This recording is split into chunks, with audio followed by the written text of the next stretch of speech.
Oh, let's put the headphones on. Have you used headphones on a podcast before? Yeah. That's fine. Not often. But. All right, guys. Welcome to the podcast. We're currently putting our headphones on. Check 1, 2, 3. Can you hear me? Check. Cool. Yep. So, dude, super happy to have you here. Dude, I know you're like an email marketing legend, and you know how to take people, especially in like the internet marketing and like high ticket coaching space. So I'd love to know from a high level, how do you look at emails, and dude, how did you get into the space? Yeah, I appreciate that. So I actually started out in Facebook ads, like a lot of people around like 2017, 2018. I learned a lot about them. I bought a course from this guy named Grant Cooper, who ran an agency called Social Vantage. And it was really good, right? Like a lot of people, they don't like courses, but if you take the course, you follow it, you get results. So after that, I went on Upwork and closed a couple of clients, and life was good. I didn't have to get a job after college, which I was thrilled about. I was making $3,700 a month, and I was chilling. But then one day I got the message from one of those clients. They said, "Hey, you're fired." And I was like, "What do you mean?" And I opened Ads Manager. They didn't kick me out yet, and nothing changed. It was a lead campaign. The price didn't change per lead. I was like, "What gives?" And they're like, "No, you're fired." And I was like, "No, I'm not fired. Tell me right now why you're firing me." And they're like, "Okay, fine. So we're getting these leads, but our emails are going to spam, and we're not making any money, so we have to cut this." And I said, "Let me fix this. I'll do it for free. But when I fix this, you have to keep paying me again." And it was a corporation, so they actually had to check and see if it was okay for me to work for free. And then they were like, "Okay, corporate said it's good. Work for free." So over the course of that summer, they went from 13K a month email revenue to 51. So almost a 4X. Just by me sending more emails, making sure they didn't go to spam, and making the emails have some kind of personality rather than just being like, "Hey, here's a thing, go buy it." Interesting. Yeah, the thing is for me. So obviously, I run an agency in the marketing world, and one of my first clients, I got that same dreaded text from him years ago, and I remember like crushing it to the point where I'm watching the stats, and I'm like, "Oh, these guys are clients for life." And he texts me and says he's in the real estate space, like renting out homes. And he's like, "Hey, man, like, dude, we're full. You did such a good job. We don't need you anymore." And I was like, holy crap, like, there's got to be a different way, which I love the model that you're kind of talking about, because you become the lifeblood of the company, right? They need you to thrive and survive. Yeah, 100%. And it's something I've realized that, if you really want to scale, and it's taken me years to learn this lesson, but you kind of have to open back up and offer more services. And that's what we're doing. So we can literally become the lifeblood of the business. And if they fire you, they practically lose their business. So that's what I'm working on right now. Nice, man. So when it comes to email, what are the clients that you work with? Are there any big name clients maybe that we know of that you can speak on? I know a lot of clients don't necessarily like that. And what are the kind of clients that you typically work with? Yeah, so most of the time it's going to be like high ticket coaches, consultants, things like that. We work best with them because they have really high margins, right? And if you can basically sell something with awesome margins and sell a lot of it, that client's going to crush it, and you can charge a really hefty fee, and they don't have to sit there like, an e-com client and worry about like, okay, we have to worry about unit economics over here. But anyway, we worked with a lot of Joel Marion's portfolio companies. We've also consulted a lot of companies, done deliverability projects, vShred, BioTrust. There's a lot more. So it really just comes down to like the biggest people with the biggest lists and the biggest offers. They're going to crush it with us. And like I've helped Jason Capital with a deliverability project. Yeah, lots. What's the biggest email list that you've worked on? The biggest, millions. I mean, Millions? I'm not the one doing the work anymore. I'm Sure. running it. So I want to say probably in the 2 million range, but definitely in the millions. There's not too many clients like that, though. Probably 2 to 3 we have on roster right now. Okay. Yeah. I mean, there's, if you think about it, right? Like if you're just like an ordinary person thinking it's like 2 million, might seem like a lot or might not seem like a lot, because if you compare it to like massive companies. But the truth is you could be running ads. I know guys who've been running ads doing $1 million months for 2 or 3 years, and their email list is like 300 or 400K. And so to have an email list in the millions of followers, you had to be building a list for a long time, and have a pretty deep pretty deeply entrenched in it. So with that being said, right, if you're looking at, let's say you're looking at a list that's 2 million people, you're not emailing that whole list, right? Correct. Yeah, you definitely only want to email the engaged portion of it. And a lot of people, they think that quantity is more important than quality. It's not. My list has 23,000 people. I've been doing this for about 4 or 5 years now since I started building it. And yeah, I'm definitely just not going to hit the scale that a lot of our clients will hit because what I do is very niche, right? So like if I sell a supplement, that's way wider than selling agency services. But yeah, it takes a lot of time and effort and energy to build something like that. And you just got to make sure that you're talking to the highest quality people and not trying to email everybody on the list, right? Because over time, I've acquired probably 55, 60,000 people total, and I only email 23K. Now, some unsubscribed, and some of them, they just quit opening, so we kicked them off the list. We email about the last 90 days of engagers, right? So like if you engage at all within 3 months, we're going to email you. If you don't, then I'm not going to worry about it because I want to focus on the people who care. So what's the psychology, like what's the thought behind that, right? Because if I'm looking at an email list and let's say I have 100,000 people on my list and maybe 35% of them are opening it every night or in the last 90 days. There's the possibility that one of those other 65,000 people might open this email. It might speak to them. They might be on their account. And so every time we're not emailing them, it's a missed opportunity. Yeah. Is there like some massive flip side I'm not looking at? Yeah. So every once in a while, I'll do a revival campaign and I'll just send an email. It's very simple. I change the from name to my initials. So instead of Troy Erickson, it'll say TE. And the subject will be remember me, with a question mark. And it's just very curious. And it's a complete pattern interrupt compared to what they're used to seeing. And then in the email, I pretty much just remind them in a few sentences who I am, what I do, and why they should be on the list. So if I do that and keep it really simple and, maybe once every 3 months I'll do that, you can save some people back. Don't get me wrong.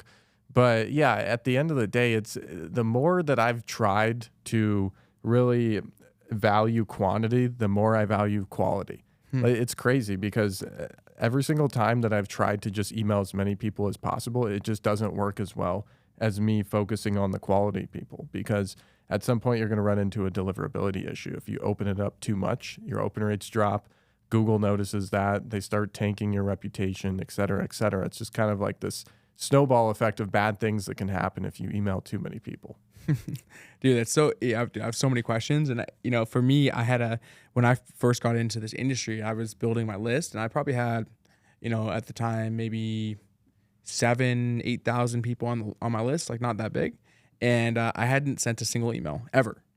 But the thing about that list is the majority of it, I'll say 60, 70% were buyers because we weren't really doing much list building. So, I've got 4,000 or 5,000 people that are buyers of my products, low ticket, mid ticket, high ticket stuff. And I haven't communicated with them once. Yeah. Do you see that? You'd be surprised how common that is. Like people just like you who are very high level will tell me like, dude, I'm so sorry to tell you this. I know you're the email guy, but I don't email my list. And I'm like, hey, and actually I hear that probably once a week and it's insane, but it comes down to one of two things. So at the lower level with newer business owners, they think they're going to annoy people. They think, oh my gosh, I don't like getting certain emails. So if I email people, they're going to hate me. They're going to come to my house. They're going to burn it down and the world is going to end. The reality, it's not true. Like people signed up for a reason. On the higher end with people like you, it's like you wear a lot of hats. You do a lot of things. You have a big business. There's a lot of things going on and some things get neglected even though they shouldn't. It's tough. Like there's things I should be doing right now too, but I'm busy. I think that there is, like, when I looked at it, when I think back, the reasons I didn't email, and I think that other business owners are probably in the same category where they didn't email their list for a long period of time because they hate the spam thing. We were talking before we started here that about how people look at email marketers as like, you said, I don't know, what did you say? Like, yeah. So even the guy setting up everything here, he's like, what do you do? I'm like, oh, I have an email agency. He's like, oh, you're that guy? And I was like, yeah, I'm the guy. When you opt in, I email you. Mm-hmm. And I used to, when people got like mad, jokingly mad, I used to defend what I do. Be like, well, actually, we send really high value emails that people opt in for, and they're personality driven and they're fun. They're not just coupons and discounts all day. And the person would be like, oh, okay, makes sense. But now I'm like, yeah, that's me. I annoy the shit out of you in your inbox. Interesting. So do you think that's really the case? Do you really think you're annoying the shit out of people in their inbox? I do it to kind of joke back with them.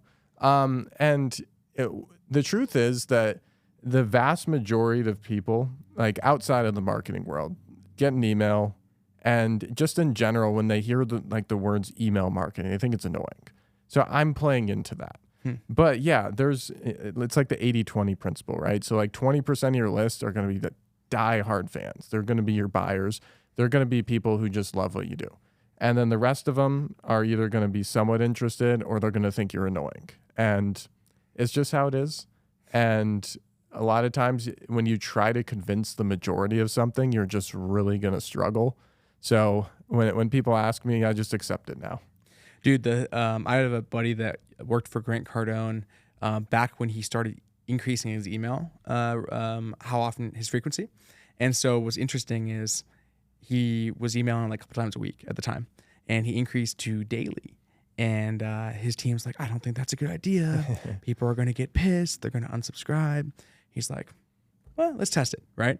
Emails daily. People are getting pissed, unsubscribing, but the stats and the sales are going up. And so then he goes, all right, do 2 times a day. Same thing. He does that again until he gets to 5 times a day. And the whole marketing department's like, this is too much. He's like, all I know is the more we send, the more we make. Let's keep sending more emails. And it's a fascinating kind of, I guess, like paradox or I guess like problem, because it's like what is that sweet spot? Because if you keep emailing, yeah, you're making more money, but maybe you're burning through the list. Yeah, 100%. And it's really just a trade-off. Because if you email early and often, that's awesome. Because somebody joins your list, that's when they're most likely to engage with you, most likely to buy.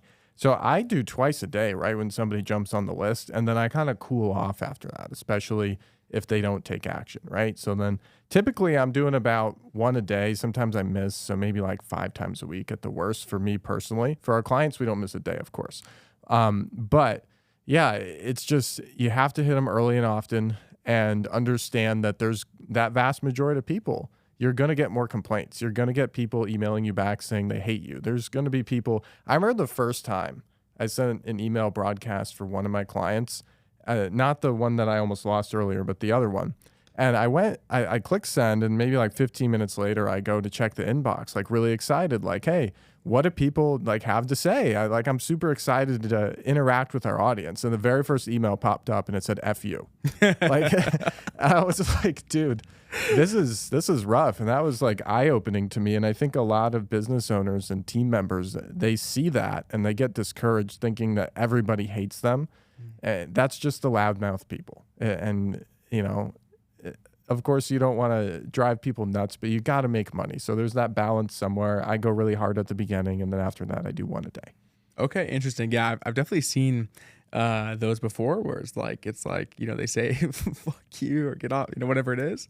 And I'm curious. I wonder if like Coca-Cola, for example, if they're sending an email to their list, are people? Do you think people are saying the same stuff back to Coke?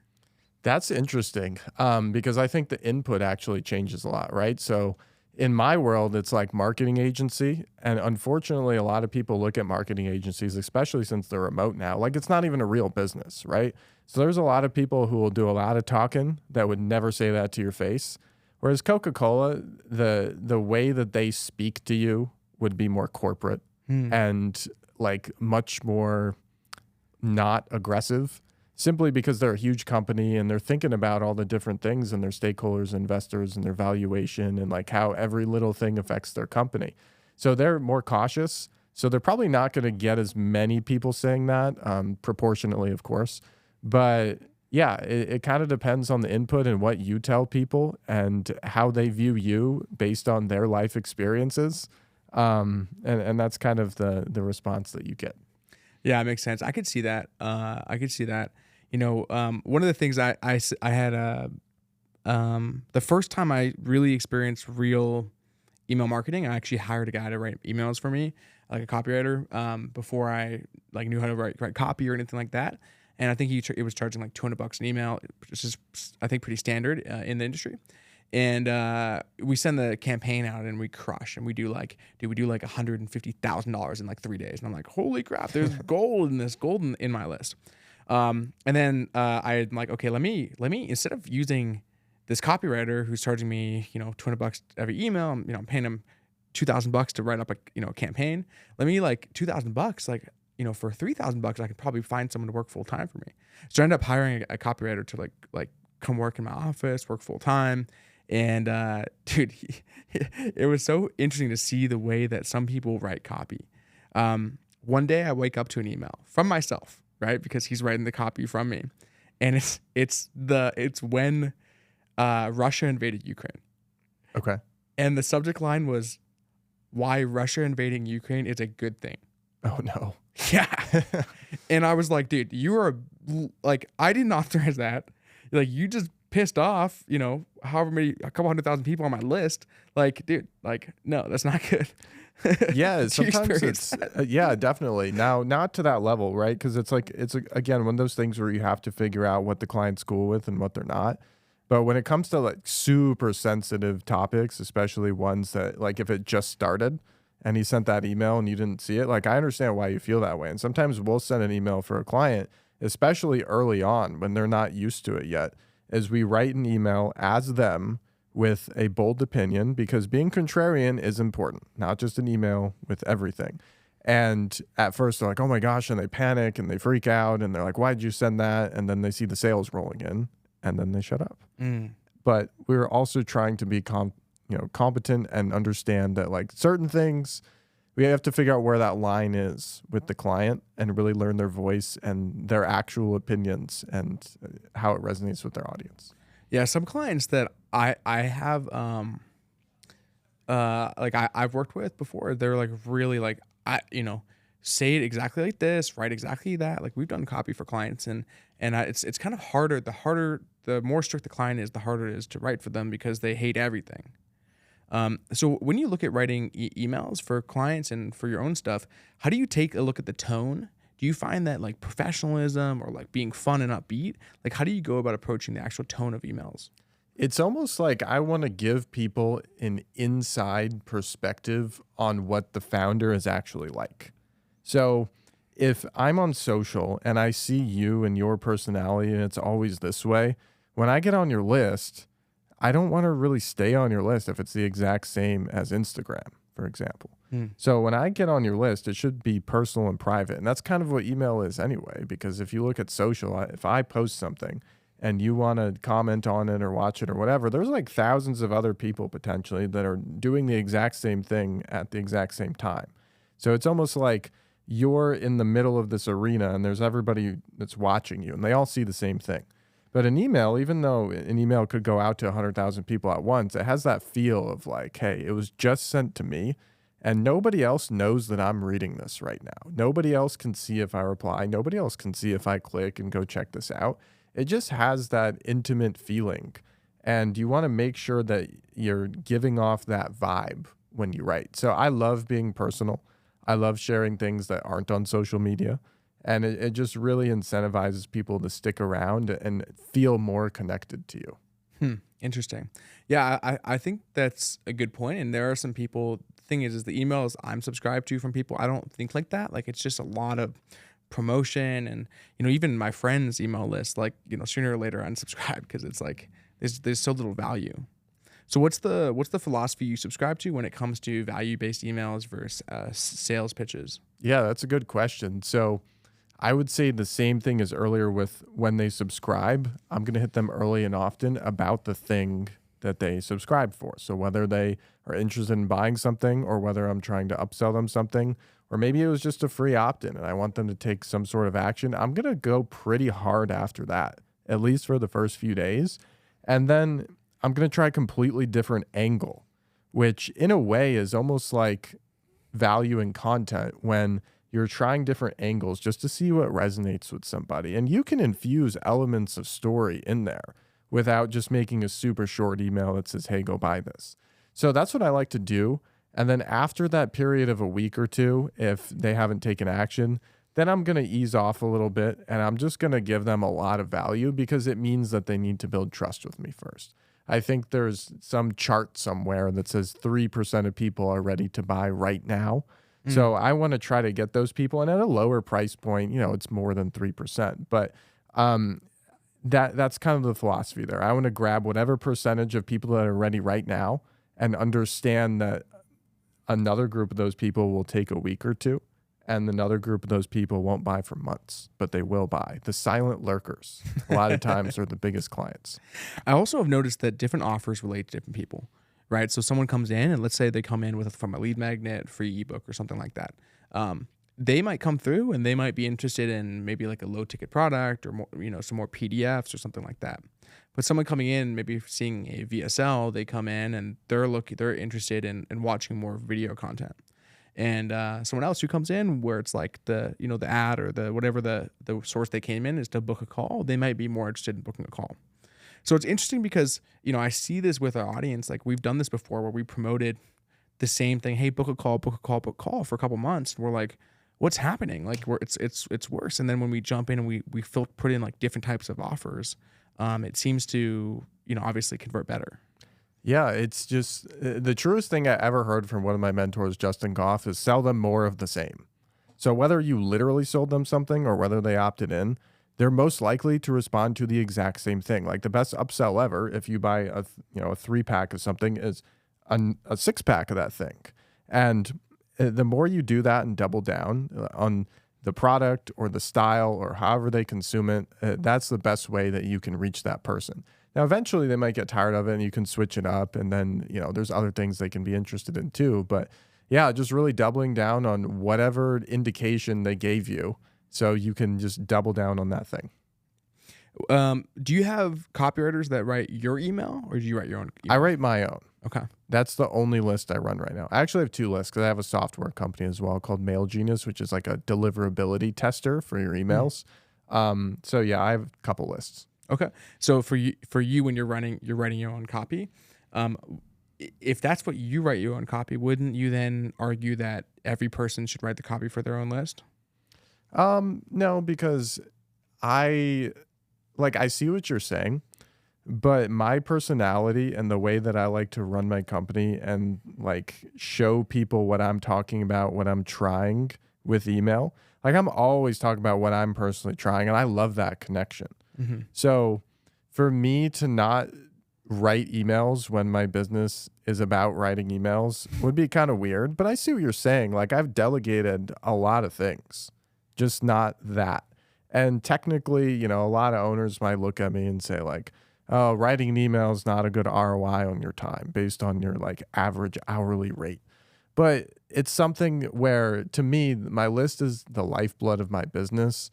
And the way that I think, things happen very fast. So if I want to run a new promo or I want to have a new offer, a new hook, a new idea, email is my testing ground. So as soon as I think of it, I'm like, I could write about this today. I don't have to ping my copywriter or really anybody else to like go set it up. I'm just going to do it myself really quick and validate the offer or the concept and go from there. Okay, yeah, that makes sense. Yeah, if you can rapidly test things, it's going to give you a lot more ability to see what's going on and scale. So when writing an email, what do you think the ideal length is, and where should the call to action be inside of the email? Yeah, so the length, you should actually switch that up quite a bit just to test, because in the emails where you're just pretty much straight up pitching the offer, those are going to be a little bit shorter unless you have some explaining to do, where, you want to make sure they have all the information they need. So when they click the link, they're not confused at all. They can roll right into the landing page or wherever they're going, and they have no questions really. But with other emails, when you're giving more value, a lot of times you got to tell a story. It's going to be a little bit longer. Or the best combination is you can tell a lot of stories, and then after a few days, those stories can transition to kind of like having a concept. So what I'm about to start doing as well is talking about cold email. So what I'm going to do when I'm ready to launch that is I'm going to tell a lot of stories about how I started closing some clients from just general like cold messages or outreach. And then after a few days, I'm going to talk about how I use this method, and I'm like doubling down on it and creating a cold email system that is based off of replying to other people's emails. That's kind of the hook, and I can talk about that later. But I'm going to hit that concept for a few days. And then after that, I'm going to go into the pitches. So it's kind of like a really long email telling a story, and then a little bit shorter applying the concept of those stories, and then transitioning that later into like, hey, go book a call so we can do this for you.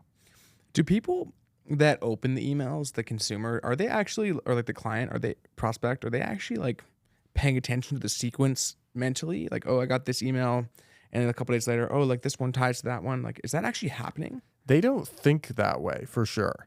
Because a lot of people, they'll ask me, they'll say, I've heard about the soapbox sequence where you tell super long stories every day. And, you're like, if you remember yesterday, I was telling you about this. And I'm like, I don't like that as much because people aren't going to open every single email, even your best customers. They're just busy. Like they have a life. Not every single subject line is going to catch their attention. So I don't like basing them off of other emails. But if you do it the right way and you, for example, you tell the stories and then you hit the concept and then you do the pitch and you just rinse and repeat that cycle, it doesn't really matter if people notice you're doing it or not, because as long as they read, maybe 3 out of the 9 or 10 that you're doing in that cycle, they're going to have a lot of good like info and understanding, and you kind of use those same psychological triggers on them, whether or not they noticed. I had someone on my podcast recently who's in sales, and he said, all I do is I just manipulate people into buying from me. And I stopped and I said, dude, the word manipulate's a very strong word. He's like, no, I believe that's what it is. Now, manipulate can be good or bad. And he went on this whole tangent about it. Do you think that email and what you're doing is manipulation? Everything's manipulation, right? It's like in some way, shape, or form, I had to manipulate you to be like, all right, this guy's a good podcast guest. He should come out here today, right? You have to manipulate people every single time you're trying to convince them of something. It's just that word is usually used when there's like, something illegal going on. So people have this bad context with it. So yeah, I mean, it's an okay word. It's just like, again, it's one of those things that if you're cool with that word, yeah, that's great. But the majority of people, that vast majority, they're going to hate that. So that's something that you're just not going to beat the vast majority on. So I don't like the word for that reason. Okay. What's the craziest thing you've had happen with a list? Have you ever had some like a list go down, or like you lost all of someone's data, or some crazy thing happened? Yeah, I mean, there's times where, in the middle of a promo one time, I accidentally sent an email at 3 a.m. instead of 3 p.m. And strangely, it performed almost as well as far as open rate goes. And yeah, there's definitely times, like I'm not going to pretend that me and my team are perfect. There's times where we drop the ball, or one time we had a girl on our team. She didn't last long on the team, but she ended up like somehow unsubscribing like this massive portion. It was the segment inside the client's ESP. She just unsubscribed like thousands of people, and we had to go back and add them back in. So, it was a little scaling issue. We tested some people remotely for the first time, and that's what happened. But we've since cleaned up that process. Got it. Yeah, I think that for me in campaigns, I've done like almost, I'd say every other month or so, like there's almost like an issue with an email campaign. We've kind of worked through that, but for a long time, it's especially when you're chaining people, because there's different platforms and you're sending different stuff. And it's like, someone messes the time zone thing up. Like I've sent emails with no subject line before. I've sent emails where the link isn't clickable. I've sent emails, so I think that's just a part of the learning process. Yeah. And, I used to be really hard on myself because, like, to be honest, to be an entrepreneur and to be like really successful, like you have to be hard on yourself.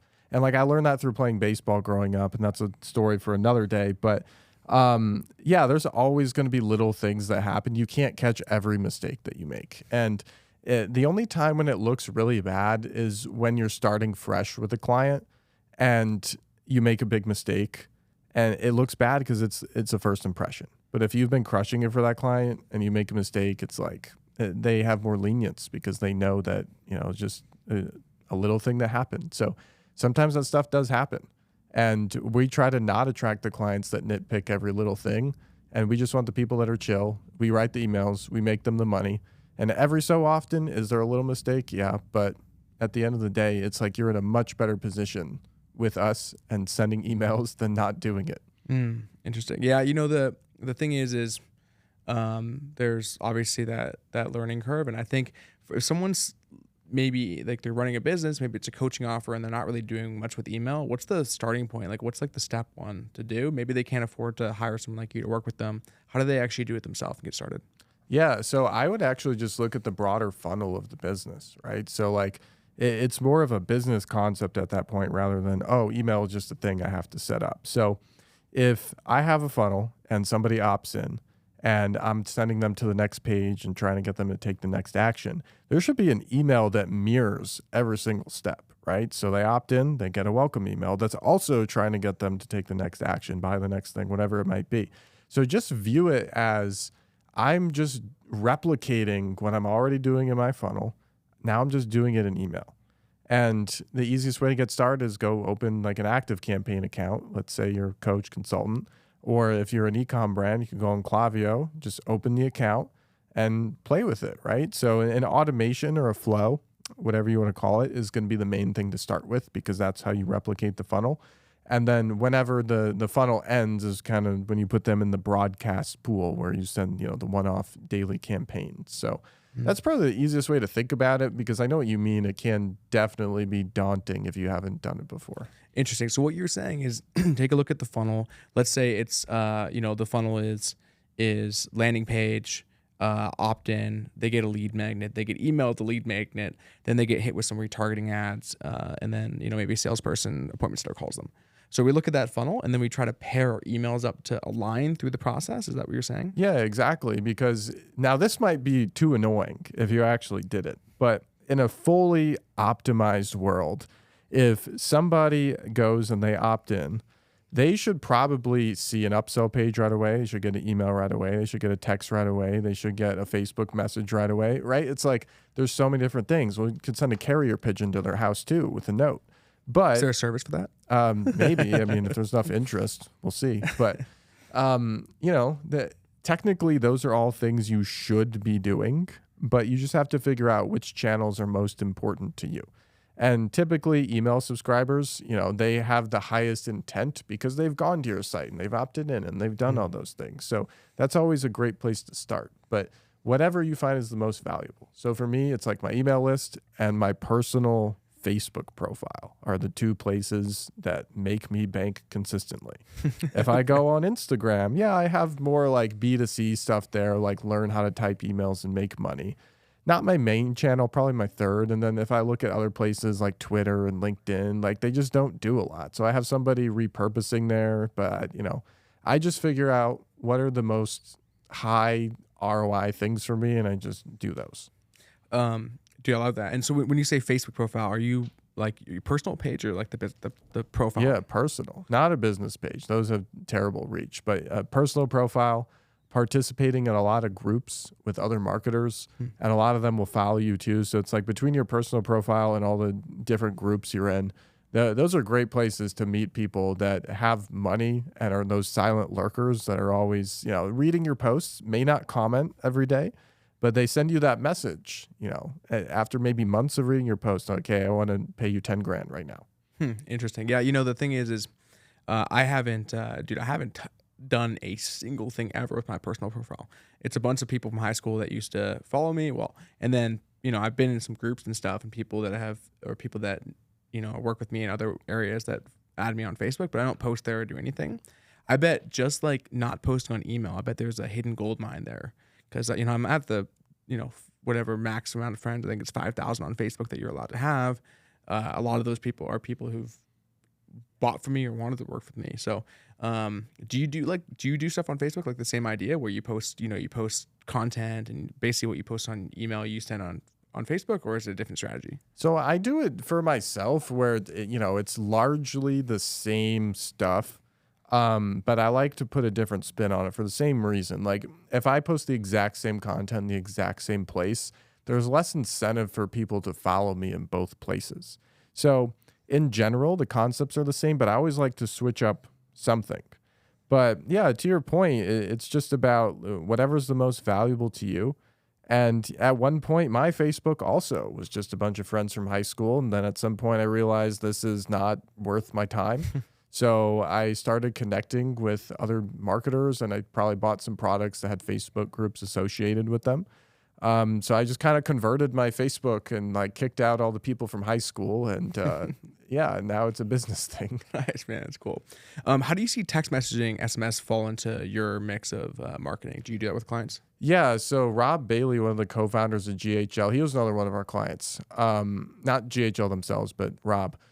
He helped me tremendously with SMS and just understanding how an agency can utilize it, because previously I thought that it was just for like e-com brands, and I was like, I don't think that could work for me. And that's the thing in general. Like, everybody sees something new and they're like, yeah, great for you, but won't work for me. And he just showed me how, maybe at least one time a month, maybe once a week, if I have something cool going on, just send an SMS blast and keep it very personal. And I don't send a lot of blasts, but when people opt in now, they usually get a text from me. I haven't quite finished it all yet, but just like asking them if they have questions, right? Like treating it more of like a one-on-one way for your setters to just talk to people and set appointments or just help people in some way, rather than like sending them a text that, has a bunch of promotional stuff and looks like an email. How does compliance fall into the mix with emails and text messaging?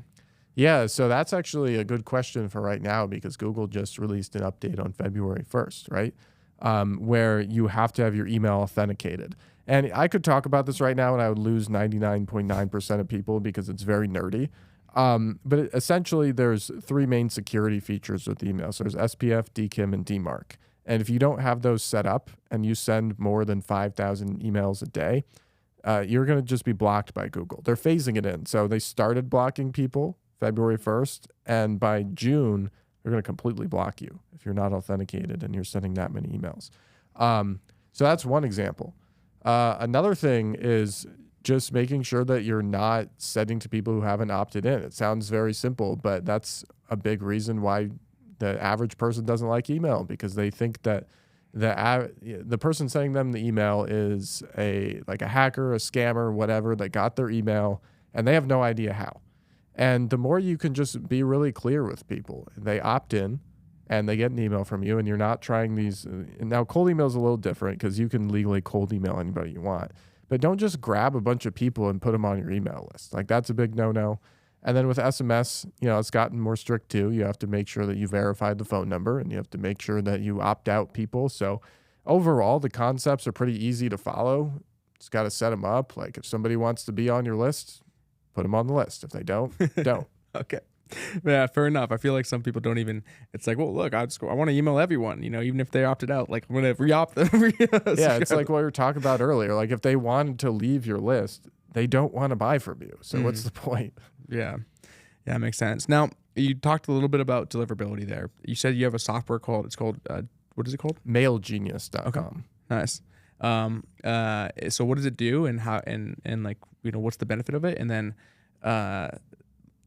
deliverability is a massive thing. So, if that's not the only thing people need, what else do people need to get high deliverability?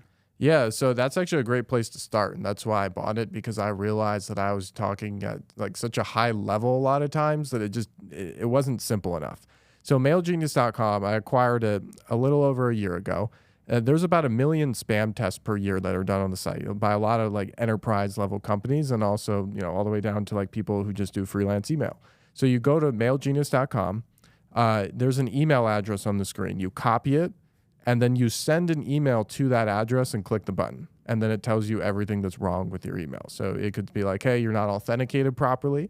Here's how to fix this inside of your DNS. Or it could say, hey, your subject line is really spammy. Or they could say, hey, you forgot the unsubscribe link. There's a lot of different potential issues. So that's a good place to start. So you have some level of understanding where you are right now, because that's the first step to having good deliverability, is just like understanding if it's currently good or if it needs work. Okay.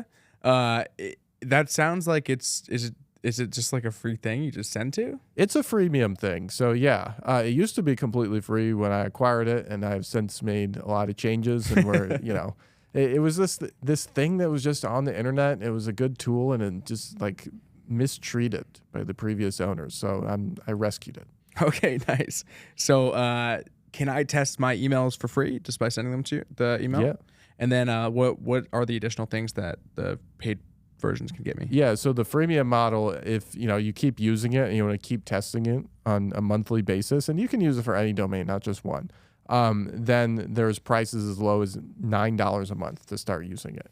And then we're also adding in additional features right now where we just automatically monitor your emails for you. So if we see any issues, we just email you, so you don't even have to test it anymore. That's one thing. We're also offering like consulting and a suite of different services. There's a lot of people who want cold email. That's why they use the site. So we're starting to offer it. And we're also going to have seed testing as well soon. So that's where we actually tell you where the email lands. So instead of telling you what's wrong, we're like, hey, this email landed in our spam folder or in our promotions tab. And then we kind of coach you how to fix that too. Okay, got it. So there's like do-it-yourself version, and then you also have done-for-you services on it. Yeah, I've looked at a lot of the competitors in the space, which are like very corporate-facing companies, and some of the offers are just like monitoring and security. So we're going to have those, and then we're going to have the more like aggressive ones for the internet marketers out there who are trying to avoid the promotions tab, for example. Okay. Yeah, sounds good to understand. Now, when it comes to, you said cold email marketing, right? Are you doing cold email? So here's the thing with cold email. I always hated cold email because it's really complicated. It's like you have to go buy a bunch of domains. You have to warm them all up for 2 weeks. You have to authenticate them all. You have to start sending emails to people. If you get more than like a 1% spam rate, which is now going to be 0.1, and if people mark it as spam, it's going to go to spam. And then you have to basically repair that domain and go back to the other ones you made. And you have to like load it into Instantly and set up all these emails and reply to all these people. And I was like, no. Oh, and by the way, if you do any of that wrong, you have to restart. So I was like, no, there has to be a better way. So what I did for myself is I was like, gosh, what if I just got on the email list of all my ideal clients? So pretty much for me, an ideal client is anybody who uses like ActiveCampaign, for example. So what if I got on the email list of everybody who uses ActiveCampaign that lives in America?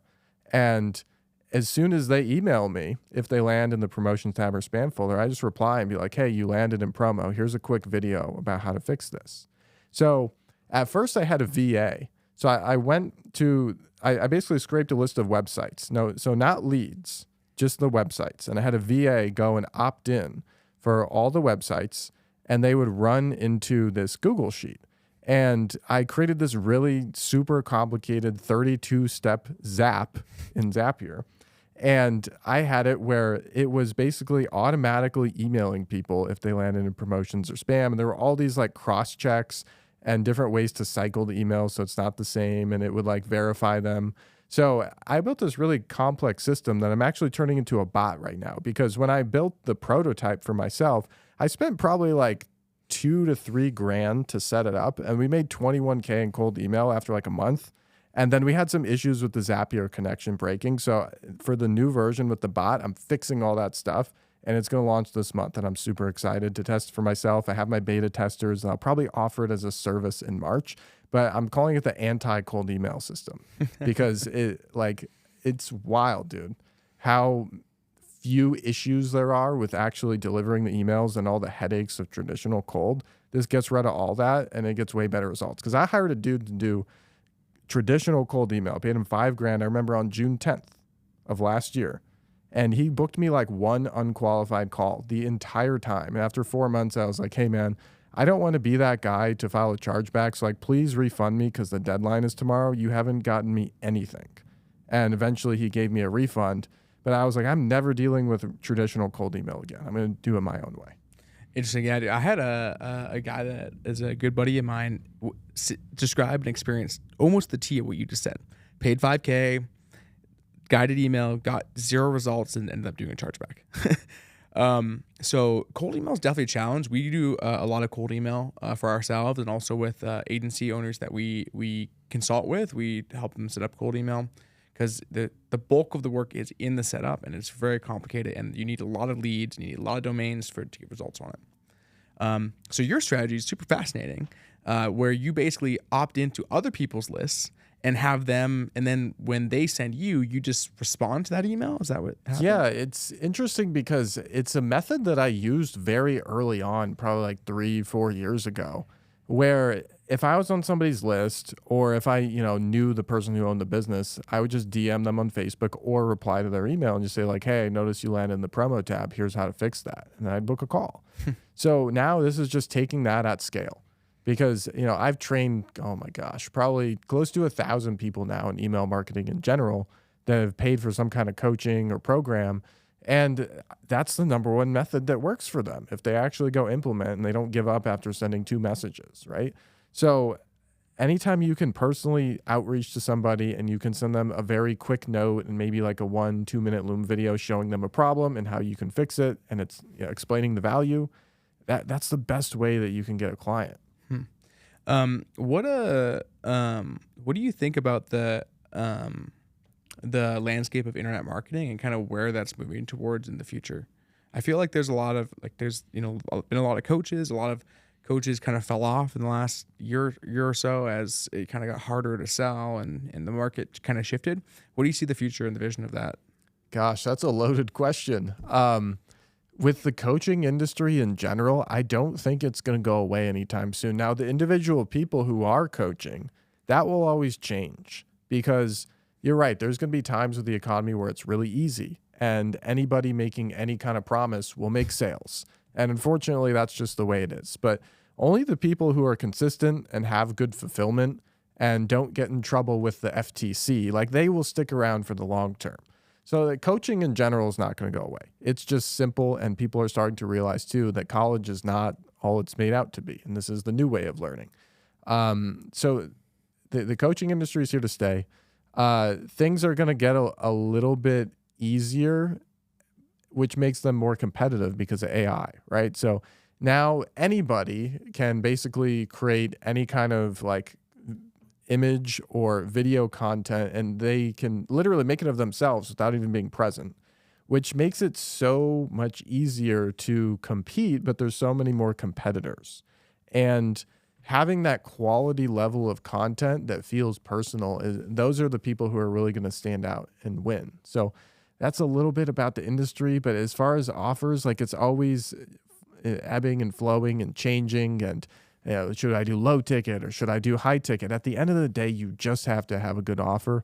I always tell people, if you were in your market and you saw your own offer, would you buy it yourself? Mm-hmm. And if the answer is, if you can't give it a yes, then the answer is you're going to struggle at some point soon. It's really just about being creative. Dude, I've got some kind of rapid fire questions on email for you. So maybe like 10, 15 second answers for these. Plain text or fancy emails? HTML. Don't make them too fancy, but don't do plain text because then you can't click links. Oh, interesting. So you'd have like a button that would be a button? So in plain text, what that technically means is you're only allowed text. And you would have to copy the link and paste it into a browser. But I think what you're saying is fancy or not. I usually don't go fancy. I just include images if they help tell the story. Okay. And so like no logos or branded emails. It doesn't feel personal that way. It feels like you're a company selling to me. Okay. Link or hyperlink? Link, because I always want the text of the link to match the subject line or like the general concept. Although you can switch it up. Call to action on every email or no? No. Using AI to write copy. What do you feel about that? If you can train it to sound a lot like you, it takes time to get there, but you're always going to have to tweak it a little bit. So teach it the frameworks, teach it your style, and it can generate ideas, but it's not at the point where you can just click a button and send it. And if you do, you're going to fall in that group of people who struggle in the long run because your content sucks. Best platform to use for a coach? ActiveCampaign. ActiveCampaign, okay. JVs and promoting other people's offers to your list? I do it. I like it. I actually sold a whole business, copywriting.org, that had to do with that. So that's all the business was. Pitching other people's offers? Yeah, that too. And I had a pretty viral content strategy, but It was fun. That's not a 15-second answer. Okay, cool. Well, that's the end of those questions. So you can elaborate on that, and then that's pretty much the podcast. So I'd love to know that you just hinted at this very viral thing. So see? Okay, so I had the opportunity to buy copywriting.org a couple years ago, and I bought it. And the reason I wanted it so bad is because one of my first clients, it was called Hustle Island. And it was this community of entrepreneurs, right? Like we're all hustling, but sometimes we're alone. It feels like we're stranded on an island. What if we were all stranded together? So it was like a community. And one day the founder had this idea, what if we gave people the opportunity to talk about themselves? And I was like, that's smart because people like a spotlight. So we sent the email to this list. It was about 100,000 people at the time. And we said, hey, can I interview you and post it on our website? And a good click rate, right? Like 2, 3, 4%, kind of depends on the email. We had 2% of the people fill out the entire interview form, like a typed interview, like what's your name, where are you from, what do you do, and then like 5 more questions. So we had over 2% of this list fill out the entire interview form, which is an insane completion rate. The site crashed. We could never finish the project. So when copywriting.org became available and I had an audience of copywriters who follow me, I was like, why don't I repeat this? So I sent some emails to my list, which at the time was probably like 10 to 12,000 people. And what we did is we took all their interviews and we posted them on copywriting.org. I said, hey, I'm going to post you on the site next to people like Stefan Georgi, Justin Goff, Jason Capital, John Carlton, like all the big names that I reached out and interviewed. And we had 712 people fill it out in the first month. And then we posted it on the site and we incentivized people. We said, hey, if you share this, you have a chance to get featured on the homepage. So they all shared it. It went super viral. The website itself had I want to say 169,000 page views in the first month after we launched. And then we took all the 712 interview answers and we created an article called The 44 Most Popular Copywriters of 2022. And that, if you don't know about posting popularity contests, they irritate a lot of people if they don't make the list. So that went super viral and got shared like crazy. And then we did it again last year. And by that time we had I think over 2,000 interviews that were conducted. And, we had upsells on there too, doing video interviews with me for 15 minutes for $1,000. And it was crazy. And we gave people the spotlight for a lot of them for the first time in their life. So it was really cool. We made a lot of money and then we promoted a lot of copywriting offers. So it was a super fun project. And then I exited it about a month ago. So nice, it was fun. Congrats, dude. That's awesome. Thank I you. love that strategy. I think it's clever. You tapped into your list to kind of get that initial foundation and then finding, or whoever's list it was, then finding a way to turn that into this viral strategy. It was fun. So dude, how can people connect with you, learn more about you? Yeah, so I'm most active on my Facebook personal profile, Troy Ericson. If you're more of an Instagram person, which is where I talk a little bit more about how I run my business, and if you are interested in running a similar business, Yo Soy Troy is my Instagram. And then my email list, of course, the best place is faqemail.com. Basically, it's a list of FAQs that people ask me about email, and I give the answer. And then you get on my list and you get some fun emails. Dude, that's awesome. Dude, thanks for coming on. It's been good. Yeah, it's super fun. Thank you so much, Dylan.